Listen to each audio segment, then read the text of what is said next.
नमस्कार, आप देख रहे हैं हमारा खास बुलेटिन देवभूमि। मैं हूं आपके साथ ऋतु तिवारी पोखरियाल। बुलेटिन की शुरुआत करेंगे उत्तराखंड बीजेपी मुख्यालय में बैठक। मुख्यमंत्री पुष्कर सिंह धामी भी बैठक में मौजूद। बीजेपी प्रदेश अध्यक्ष महेंद्र भट्ट बैठक में मौजूद। उत्तराखंड के तीनों महामंत्री बैठक में शामिल। तो पार्टी के महासंपर्क अभियान को लेकर हो रही चर्चा। 30 मई से 30 जून तक बीजेपी चलाएगी महासंपर्क अभियान और इसी को लेकर संगठन में ये बैठक भी। तो उत्तराखंड के तीनों महामंत्री इस बैठक में शामिल। पार्टी के महासंपर्क अभियान को लेकर हो रही चर्चा। 30 मई से लेकर 30 जून तक ये महासंपर्क अभियान चलाया जाएगा। तो आपको बताते चले कि किस तरह से केंद्र सरकार और प्रधानमंत्री नरेंद्र मोदी के कार्यकाल को 9 साल पूरे हो चुके हैं और इस उपलक्ष्य में लगातार भारतीय जनता पार्टी जगह जगह जनसंपर्क अभियान चला रही है और इसी को लेकर ये बड़ा अभियान उत्तराखंड में 30 मई से शुरू किया जाएगा। उत्तराखंड के तीनों महामंत्री इस बैठक में शामिल हैं। सीएम पुष्कर सिंह धामी इस बैठक में शामिल हैं। और अधिक जानकारी के साथ हमारे विशेष संवाददाता सुदीप जैन हमारे साथ जुड़ चुके हैं। सुदीप, देखिए, लगातार जहां केंद्र सरकार और प्रधानमंत्री नरेंद्र मोदी के कार्यकाल को 9 साल पूरे हो चुके हैं और इसी को लेकर बीजेपी जगह जगह कार्यक्रमों का आयोजन कर रही है और महासंपर्क अभियान शुरू कर रही है और उत्तराखंड में भी यही तस्वीर देखने को मिलेगी 30 मई से। तो देखिए, 9 साल केंद्र सरकार को पूरे हो रहे हैं और इस 9 साल के कार्यकाल पर भारतीय जनता पार्टी हर माध्यम से, मैं इसलिए हर माध्यम कह रहा हूं क्योंकि वो कार्यकर्ताओं के माध्यम से, केंद्रीय नेताओं के माध्यम से, प्रधानमंत्री, केंद्रीय गृह मंत्री, राष्ट्रीय अध्यक्ष जेपी नड्डा, सभी के माध्यम से लोगों तक पहुंचने का प्रयास करेगी। प्रबुद्ध नागरिकों से, वरिष्ठ जनों से, खेल खिलाड़ियों में जो बड़ी प्रतिभाएं हैं उनके साथ चर्चा करेगी। मोहल्ले या कॉलोनी में रहने वाले ऐसे प्रभावशाली लोग जिनकी लोग बात मानते हैं उस तक पहुंचेगी। एक माह के अभियान के दौरान एक बड़ी बैठक भी प्लान हो रही है और उम्मीद यही की जा रही है कि पिथौरागढ़ जिले की गुंजी तहसील में प्रधानमंत्री नरेंद्र मोदी की एक बड़ी सभा हो सकती है 9 साल पूरे होने पर। दरअसल यूं तो 9 साल पूरे हुए हैं केंद्र को, परंतु लोकसभा चुनाव से ठीक पहले एक ये बड़ी एक्सरसाइज है पूरे देश में। चूंकि प्रधानमंत्री की 51 रैलियां सभाएं होनी है, एक रैली सभा उत्तराखंड को भी मिलेगी। तो कहीं ना कहीं लोकसभा चुनाव से ठीक पहले एक ये बड़ी एक्सरसाइज भारतीय जनता पार्टी की है, जो केंद्र के निर्देशों के पालन में उत्तराखंड भारतीय जनता पार्टी जुटी हुई है। बिल्कुल। और इसी को लेकर सुदीप, जिस तरह से बैठक अभी चल रही है, क्या कितनी देर तक ये बैठक और चलने वाली है? क्या कुछ महत्वपूर्ण इसमें निर्णय हो सकता है? जी, ये बैठक कल रात में संपन्न हो चुकी है और करीब 3 घंटे तक ये बैठक चली। इसके बाद हमने जो महेंद्र भट्ट हैं भारतीय जनता पार्टी के प्रदेश अध्यक्ष, उनसे बातचीत भी की है और जिन्होंने सारी जानकारी विस्तार से दी है। ठीक है सुदीप, आप लगातार जुड़े रहिए और भी खबरों पर आपसे अपडेट लेंगे। उत्तराखंड मिलेट्स महोत्सव का आखिरी दिन आज है। 4 दिवसीय महोत्सव का समापन समारोह आज है। समापन समारोह में पहुंचे केंद्रीय कृषि मंत्री नरेंद्र सिंह तोमर, कैबिनेट मंत्री प्रेमचंद अग्रवाल, कृषि मंत्री गणेश जोशी भी शामिल। तुम कार्यक्रम में पतंजलि आयुर्वेद से आचार्य बालकृष्ण पहुंचे। हाथी बड़कला के सर्वे स्टेडियम में हो रहा श्री अन्न महोत्सव 2023 का आयोजन। और अधिक जानकारी के साथ सुदीप जैन हमारे साथ लगातार जुड़े हुए हैं। सुदीप, देखिए, श्री अन्न महोत्सव 2023 अब समापन की ओर पहुंच चुका है। आज ये पूरा समापन समारोह है और इसे लेकर लगातार मिलेट्स को लेकर जो बढ़ावा है उत्तराखंड वो लगातार दे रहा है। जी देखिए, प्रधानमंत्री नरेंद्र मोदी का आह्वान है और देश में इस वर्ष को मिलेट्स ईयर घोषित किया गया है। तो राज्य अपने यहाँ होने वाले, जिस राज्य में जो मोटा अनाज होता है उसको प्रमोट करने के लिए, कृषकों की आय को दोगुनी करने के लिए, बाजार इनके मुताबिक तैयार हो, बाजार में इनकी डिमांड हो और जो अच्छे जहां अनाज पैदा हो रहे हैं उनकी पैदावार बढ़ाई जाए, लोगों के बीच मिलेट्स की और जानकारी पहुंचे, इसके लिए राज्य सरकारें अपने स्तर पर काम कर रही हैं। उत्तराखंड में 3 दिनों से जो मिलेट्स का आयोजन चल रहा था उसका आज समापन है। उद्घाटन मुख्यमंत्री पुष्कर सिंह धामी ने किया था। इसमें केंद्रीय कृषि मंत्री भी आए और पूर्व राज्यपाल महाराष्ट्र भगत सिंह कोश्यारी भी इसमें थे।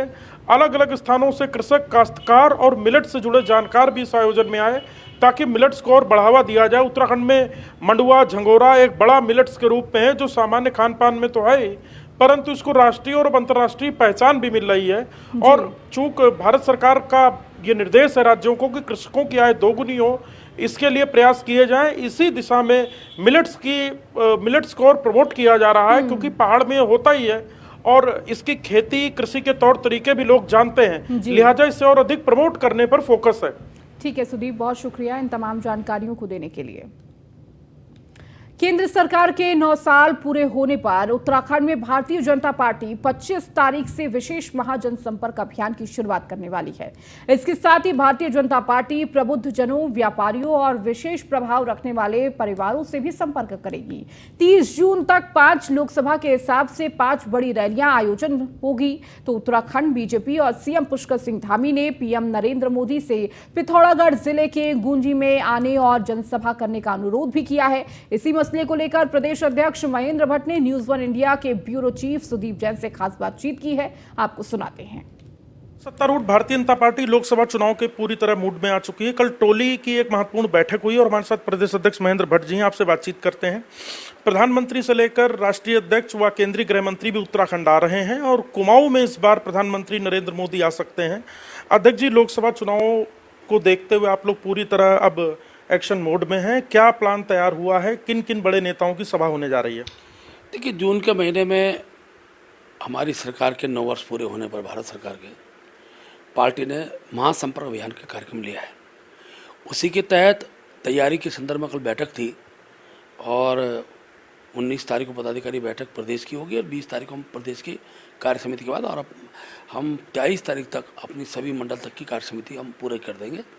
कार्यक्रम की दृष्टि में कहूँ तो उसमें जनसभाएं हैं प्रत्येक लोकसभा स्तर पर, विधानसभा के अंदर प्रबुद्ध लोगों का सम्मेलन है, व्यापारियों के सम्मेलन है, भिन्न भिन्न क्षेत्र के सामाजिक क्षेत्र के लोगों से मिलने का कार्यक्रम है। अमित शाह जी, प्रधानमंत्री जी, राजनाथ सिंह जी, जेपी नड्डा, ये सब बड़े लोग हैं, इनकी अलग अलग लोकसभा वार भी बैठक हो सकती है, सभा हो सकती है। गुंजी आ सकते हैं पिथौरागढ़ जिले में प्रधानमंत्री नरेंद्र मोदी, कैसे आप लोग तैयारी कर रहे हैं और अभी तक क्या कार्यक्रम मिला है? देखिए, प्रत्येक राज्य के अंदर एक बड़ी सभा होगी और क्योंकि हमारे यहाँ 5 लोकसभाएं हैं तो एक लोकसभा बड़ी जनसभा जिसमें हमारे राष्ट्रीय नेता का मार्गदर्शन मिलेगा और बाकी 4 लोकसभाओं के अंदर हमारे केंद्र सरकार के मंत्रियों की सभाएं हम लोग करेंगे।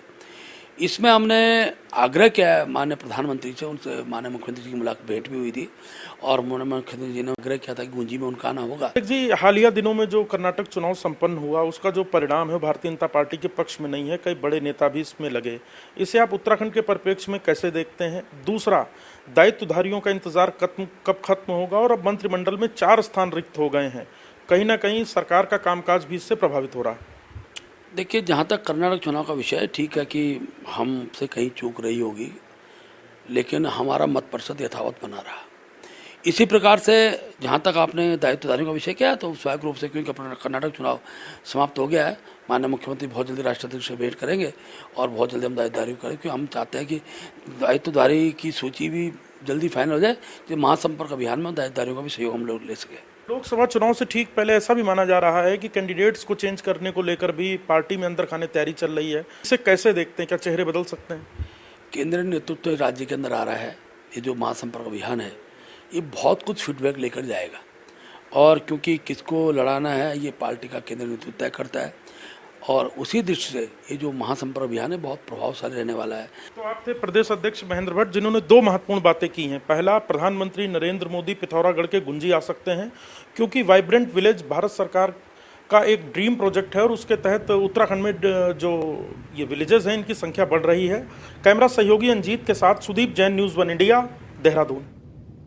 चलिए खबरों में आगे बढ़ेंगे। कैबिनेट मंत्री सुबोध उनियाल ने कर्नाटक चुनाव में आए परिणाम और भविष्य में उत्तराखंड में होने वाले चुनाव के बाबत अपना बयान दर्ज कराया है। कैबिनेट मंत्री सुबोध उनियाल ने कहा कि दोनों ही प्रदेशों की स्थितियां अलग अलग है क्योंकि उत्तराखंड में कांग्रेस नेतृत्व विहीन है। इसके साथ ही उन्होंने कहा कि उत्तराखंड में आने वाले निकायों और लोकसभा चुनाव में भारतीय जनता पार्टी पूरी मजबूती के साथ प्रदर्शन करेगी। आपका परसेप्शन पूरी दुनिया में स्थापित हो, कई ज्यादातर मतदाता इसको देख के वोट करता है क्योंकि उसको देश का सम्मान सबसे पहले दिखाई देता है। तो देखिए, कर्नाटक का कारण ये जहाँ तक मैं मानता हूँ कर्नाटक में कहीं ना कहीं कोई चूक हुई, लेकिन कांग्रेस को बहुत ज़्यादा खुश होने की आवश्यकता नहीं है। कांग्रेस की इससे बड़ी गोल्डन अपॉर्चुनिटी क्या थी 2022 के चुनाव से? पब्लिक में मैंने आपसे कहा कि उत्तराखंड के अंदर कांग्रेस की प्रासंगिकता खत्म हो गई है। एक नेतृत्व विहीन कांग्रेस है, राष्ट्र में भी नेतृत्व विहीन है। देखिए कर्नाटक में उनके पास सिद्धरमैया जी और शिव कुमार जी दो प्रभावशाली नेता थे, तो जिनके, लेकिन उत्तराखंड में तो कांग्रेस पूरी तरह से नेतृत्व विहीन है। आपका वहीं राज्य में सहायक उपाध्याय का एएलटी भर्ती का सपना पाने वाले अभ्यर्थियों के लिए अच्छी खबर नहीं है। नैनीताल हाईकोर्ट ने सरकार की ओर से 2021 में बनाई नियमावली को निरस्त कर दिया है, जिसमें बीएड की बाध्यता को सरकार ने खत्म कर दिया था। दरअसल चीफ जस्टिस और जस्टिस रविंद्र मैठाणी की कोर्ट ने उत्तराखंड सर्विस कमीशन को आदेश दिया है कि पूरी भर्ती प्रक्रिया दोबारा से शुरू हो। आपको बताते चले कि सहायक उपाध्याय अध्यापक का एएलटी कला में सरकार ने 2020 में भर्ती शुरू की थी, लेकिन बाद में 2021 में सरकार ने नियमावली में बदलाव कर बीएड की बाध्यता को खत्म कर दिया था। सरकार के इस निर्णय को ताराराम समेत अन्य ने हाईकोर्ट में चुनौती देते हुए सरकार की इस सेवा नियमावली को निरस्त करने की मांग की थी। प्रेयर थी कि जो एनसीटी के रेगुलेशंस हैं 2014 के, उसमें बीएड मैंडेटरी क्वालिफिकेशन है असिस्टेंट टीचर एलटी के लिए। तो 2020 में जब ये एडवर्टाइजमेंट जारी हुआ था तब बीएड मैंडेटरी क्वालिफिकेशन रखी गई थी, एज एन एसेंशियल क्वालिफिकेशन थी। बाकी मिडवे 2021 में रूल्स बनाकर स्टेट गवर्नमेंट ने बीएड क्वालिफिकेशन को हटा दिया। हमने ऑनरेबल कोर्ट के सामने दो प्रेयर्स रखी थी। एक तो मिडवे ऐसा नहीं किया जा सकता, दूसरा एनसीटी रेगुलेशंस जब प्रेस्क्राइब करते हैं बीएड, तो स्टेट गवर्नमेंट के पास ऐसी कोई पावर नहीं है कि उससे हटकर एक अपने नए रेगुलेशन। उत्तराखंड अधीनस्थ सेवा चयन आयोग ने सभी तैयारियां पूरी कर ली है। परीक्षाओं को लेकर फुल प्रूफ प्लान तैयार कर लिया गया है। पिछले साल जुलाई में सामने आए भर्ती घोटाले के बाद आगामी 21 मई को होने जा रही पहली परीक्षा को लेकर आयोग ने पूरी तरह कमर कस ली है। इस बार कोई चूक ना हो, इसके लिए आयोग परीक्षा केंद्र और जैमर और बायोमेट्रिक मशीन लगाने जा रही है। इसके लिए आयोग को सभी परीक्षा केंद्रों और जैमर लगाने की केंद्र सरकार की अनुमति मिल गई है। जैमर बीईएल द्वारा उपलब्ध कराया जा रहा है। के साथ ही बायोमेट्रिक का भी 100% मिलान किया जाएगा। चीजें हम जो ये कर रहे हैं, एक ही मकसद है, नकल, किसी तरह की कोई नकल या कोई गलत काम ना हो पाए, यही चीजें हैं। जैमर है, किसी का मोबाइल काम नहीं करेगा तो संभावनाएं खत्म है। बायोमेट्रिक भी कभी कभी हो जाता है कि किसी की जगह कोई बैठ जाता है, और आजकल तो सुनने में ये आ रहा है कि बच्चे जो है बहुत एडवांस हो गए हैं, अपना जो है सिलिकॉन की वो लगा के ले आते हैं। तो ये बायोमेट्रिक को जो है हम और थोड़ा सा इसको और आगे बढ़ेंगे। देश को इस बार G20 की अध्यक्षता मिली है और इसी के तहत देश भर में G20 की कई बैठकें हो रही है। वहीं उत्तराखंड को भी G20 की 3 बैठकें मिली हैं, जिसमें से एक बैठक रामनगर में हो चुकी है तो दूसरी नरेंद्रनगर में होने जा रही है। और इन्हीं बैठकों की तैयारी को लेकर प्रदेश के कैबिनेट मंत्री प्रेमचंद अग्रवाल ने समीक्षा बैठक की है। समीक्षा बैठक के बाद उन्होंने बताया कि G20 ने नरेंद्रनगर में बैठक होने जा रही है और इसी को लेकर मैंने अपने विभागों की समीक्षा बैठक की है। इसके साथ ही उन्होंने कहा कि मेरे विभाग के 6 निकाय उस रूट में पड़ेंगे जहां पर G20 बैठक होने जा रही है। इन सभी निकायों में हम किसी न किसी के तरह से काम कर सके। कहीं पर गौशाला बनाई जा रही है, कहीं पर बिजली का काम किया जा रहा है, तो कहीं पर सड़क का काम किया जा रहा है। इस प्रकार से G20 का कार्यक्रम बिल्कुल अब हमारे नज़दीक है। उसको लेके जो मेरे विभाग की तरफ से काम होने हैं उसकी समीक्षा की है, और हमारे यहाँ 6 निकाय पढ़ते हैं जो इस रोड पे रहेंगे, और उसी प्रकार से कुछ यंत्र खरीदे जाने हैं। ये सब प्रकार के काम की जो समीक्षा मेरे द्वारा की गई, तो लगभग मैं ये कह सकता हूँ कि हम बिल्कुल अंतिम चरण में हैं, यानी कि हम लगभग सारे काम हमने कंप्लीट कर लिए हैं। जो शेष काम कुछ थोड़े बहुत बचे वो 2-3 दिन में हम पूरा कर लेंगे। देश के सभी कैंटोनमेंट क्षेत्रों को नगरपालिका और नगर निगम में तब्दील करने की तैयारी में सरकार नजर आ रही है। छावनी क्षेत्र के सिविल इलाके को नगर निगम में शामिल करने की कवायद भी तेज हो गई है। बताया जा रहा है कि सरकार के इस फैसले से राज्य सरकार की योजनाओं का लाभ अब कैंटोनमेंट क्षेत्रों को भी मिल सकेगा। रक्षा मंत्रालय का बड़ा बजट अक्सर कैंट क्षेत्रों में खर्च किया जाता है। यही कारण कैंट क्षेत्रों को नगरपालिका और नगर निगम में तब्दील करने की वजह माना जा रहा है। जो नामित हमारे पार्षद होते हैं वो पार्षद अपना काम कर रहे हैं। बाकी जो डिमांड आ रही है पूरे देश से कि हमें नगर पालिका बनाइए, तो सिविल एरिया को नगर पालिका बनाने के लिए हमने कहा भी है, पब्लिक डोमेन में भी आ गया है कि हम वो ज़मीन को फ्री दे देंगे, उसकी सड़कें फ्री दे देंगे, उसके भवन फ्री दे देंगे, जो भी एसेट्स हैं उनको हम विदाउट एनी कॉस्ट, कोई कीमत नहीं लेंगे। पहले ये तय था कि जो कीमत बनती है वो कंसर्निंग राज्य सरकारें दें, लेकिन उसको भी हमने संशोधित करके ये कहा है कि ये हम आपको फ्री दे रहे हैं। कुछ एक चीज़ें हमारी शर्तें हैं, कुछ स्पष्टीकरण हमने मांगे हैं स्टेट्स से। भारत भर के सभी जो राज्य हैं जहाँ जहाँ कैंटोनमेंट बोर्ड हैं उनसे कुछ जानकारियाँ चाहिए हैं, लेकिन अभी तक हमारे पास संबंधित राज्य सरकारों से उसका कोई उत्तर नहीं आया है। अल्मोड़ा शहर के अटल आदर्श राजकीय इंटर कॉलेज के विद्यार्थियों के लिए बना छात्रावास वर्तमान में जर्जर हालत में है। इस छात्रावास से कई मेधावी छात्रों ने शिक्षा ग्रहण करके इस विद्यालय का नाम रोशन किया है, लेकिन आज यह छात्रावास शिक्षा विभाग की बदहाल व्यवस्था का नमूना बनकर रह गया है। दशकों से यह छात्रावास जीर्णोद्धार की राह देख रहा है। इस पर मामले में शिक्षा विभाग की आंखें खुली है। बताया जा रहा है कि अब इस छात्रावास को जीवित करने के लिए जिला प्रशासन ने कार्य योजना तैयार करने के निर्देश दिए हैं। जी मैंने और हमारे यहाँ से सीडीओ सर जो हैं हमारे अंशुल सर, हम दोनों ने यहाँ का निरीक्षण किया था और देखा था कि इसकी क्या स्थिति है। तो अंदर जाके दिख रहा था कि हाँ जैसे शौचालय और ये इसका थोड़ा स्थिति ख़राब है। तो उन्होंने भी हमें सजेस्ट किया है कि इसका एक प्लान बनाइए और जिला योजना में भी इसे रखिए और हम यहाँ रहते हुए कोशिश करेंगे कि इसकी दशा अच्छी सी कर करके यहाँ बच्चों को रखने की और यहाँ से जैसे पहले था उसे पुनः स्थापित। हरिद्वार पुलिस की ओर से बदमाशों की धरपकड़ का अभियान लगातार जारी है। आज सुबह पुलिस और बदमाशों के बीच मुठभेड़ देखने को मिली। आपको बताते चले कि आज रुड़की सहारनपुर के नजदीकी गांव में बुग्गावाला और भगवानपुर पुलिस गौकशी को लेकर अभियान चला रही है। पुलिस के मुताबिक तड़के पुलिस को बदमाशों की वारदात की सूचना मिली थी। पुलिस वहां पहुंची और घेराबंदी शुरू की तो बदमाशों ने फायरिंग शुरू कर दी। इस दौरान पुलिस ने जवाबी फायरिंग की, जिसमें एक बदमाश को गोली लग गई, वहीं दूसरे की भी कॉम्बिंग के दौरान गोली लग गई। सूचना मिलते ही आला अधिकारी मौके पर पहुंचे। एसएसपी अजय सिंह ने बताया कि 3 बदमाश फरार हैं, उनकी तलाश लगातार की जा रही है।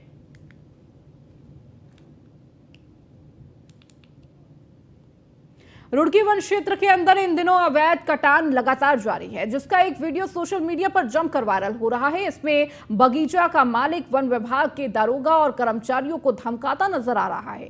आपको बताते चले कि रुड़की के मंगलोर क्षेत्र में कुछ दिन पहले एक लीची के बगीचे में खड़े पेड़ों को काटा जा रहा था, लेकिन जो कटे हुए पेड़ से उनकी लकड़ियां खेत में पड़ी हुई थी, जिसकी सूचना पाकर मौके पर पहुंची वन विभाग की टीम पर बगीचा स्वामी बहस करते हुए नजर आया।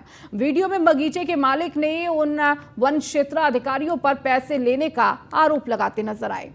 खबरों में आगे बढ़ेंगे, बात करेंगे नरेंद्र नगर की, जहां पर नगर पालिका के रामलीला मैदान में शिक्षा विभाग के तत्वाधान में भ्रष्टाचार उन्मूलन पर निबंध, वाद विवाद और नुक्कड़ नाटक प्रतियोगिता का आयोजन किया गया। कार्यक्रम का शुभारंभ मां सरस्वती की प्रतिमा का अनावरण और दीप प्रज्वलन के साथ हुआ। आपको बताते चले कि कार्यक्रम में माध्यमिक विद्यालयों के छात्र छात्राओं ने तहसील स्तरीय प्रतियोगिता में बढ़ चढ़कर हिस्सा लिया। कार्यक्रम के दौरान शिक्षा अधिकारी ओम प्रकाश वर्मा, बेसिक शिक्षा अधिकारी वीके डोंडियाल, प्रधानाचार्य पंकज ने विजेता छात्रों को पुरस्कृत किया। कि आज भ्रष्टाचार जो है ना वो देश के लिए, देश के विकास के लिए एक जिसके रास्ते में एक दीमक की तरह है, जो हमारे बच्चों के भविष्य के लिए और हमारे समाज के भविष्य के लिए बहुत ही घातक है। अतः उसके लिए अभियान चलाना बहुत जरूरी है। भ्रष्टाचार उन्मूलन के लिए एकजुट है। जैसे कि कहते हैं कि बच्चे हमारे देश का भविष्य है और यहाँ पर बच्चों के लिए एक कार्यक्रम रखा गया है, जिसके माध्यम से बच्चे आसपास अपने आसपास से सूचना देंगे कि हम भ्रष्टाचार को कैसे रोकें, भ्रष्टाचार उन्मूलन में अपनी भूमिका हम कैसे निभाएं। भ्रष्टाचार पूरे देश पे फैलता जा रहा है। भ्रष्टाचार 2 शब्दों से मिलकर बना है, भ्रष्ट धन आचार। तो जो लोगों का आचार है वो ख़त्म होता जा रहा है और जो भ्रष्टाचार है वो पूरी दुनिया में फैलता जा रहा है। तो अगर भ्रष्टाचार पूरी दुनिया में फैलता जाएगा जो ईमानदार आदमी है उसकी कोई अहमियत ही नहीं रहेगी। चलिए, इस बुलेटिन में फिलहाल इतना ही। बने रहिए न्यूज़ 1 इंडिया के साथ।